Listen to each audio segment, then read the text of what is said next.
Hello everyone, I'm bringing you a video today which is looking at an excerpt from a US Army staff film report from the mid-1960s, and I thought I'd upload this as an additional video. There may well be another one of these coming up soon, basically because it's a very short thing to look at. It's simply an excerpt of historic footage from these staff film reports, which is something I've uploaded on the channel previously. They've generally been well received, and what I'm most interested in extracting from these are sections of footage dealing with troops, Allied troops other than US forces involved in Vietnam. Now, these staff film reports were produced primarily focusing on US forces in Vietnam. You also see some sections of these dealing with US forces deployed elsewhere around the globe as part of NATO, obviously in Germany and also in South America and so on. So that is covered as well. But there are some sections of these at various different points which deal with other forces in Vietnam, in South Vietnam.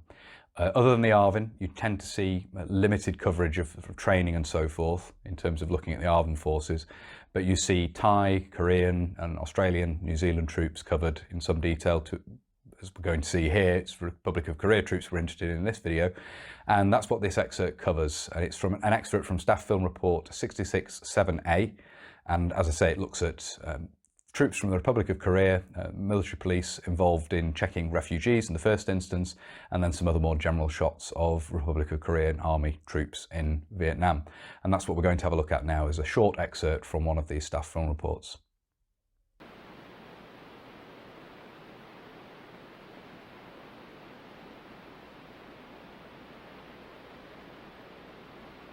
In February 1966, these Vietnamese flee their homes to avoid the Viet Cong. In their flight, they carry food and a few of their possessions. Because the Viet Cong often travel amid innocent groups, Korean military police are checking the refugees for weapons or enemy documents.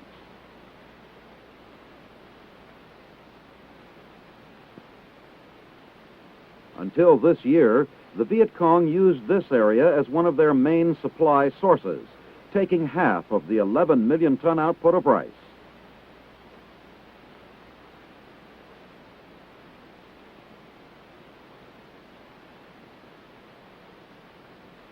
Trucks are provided to carry the refugees to the relative safety of the town. As part of their assignment to provide area security, the Koreans include 105 millimeter howitzers in their equipment. The battery commander supervises the gun team.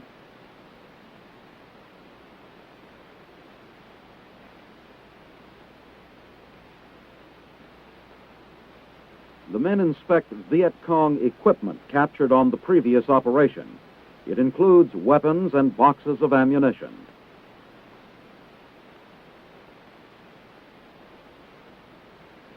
Also bicycles, which are an important means of transportation to the Viet Cong. Grenades and flares are included in the captured supplies. There were many personal effects and articles of clothing.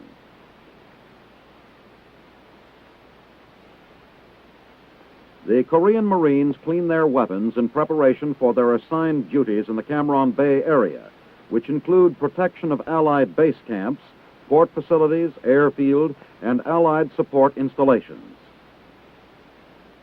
Each location is systematically prepared for defense. Emplacements and positions are improved to withstand any possible attack. Mortar emplacements are prepared, and foxholes are dug close to machine guns. Attending a briefing are Major General Stanley Larson, Commanding General of Field Forces, Vietnam, and Brigadier General Lee of the Korean Marine Corps. The subject is Operation Van Buren, which is providing rice harvest security in the area south of Tuy Hoa.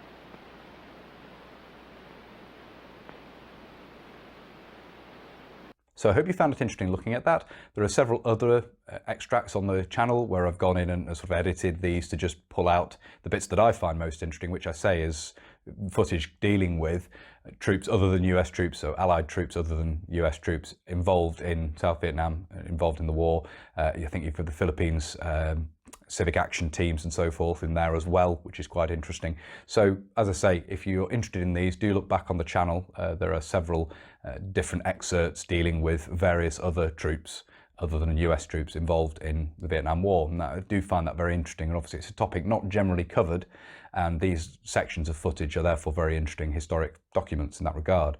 So as I say, I do hope you found it interesting. If you'd like to see more of this sort of thing, and you haven't already, please do consider subscribing to the channel. And whether you're newly subscribing or you've previously subscribed, please do make sure you hit the little bell, the notification button down below. That will of course alert you when I upload future videos. That's everything for this video. So until next time, bye for now.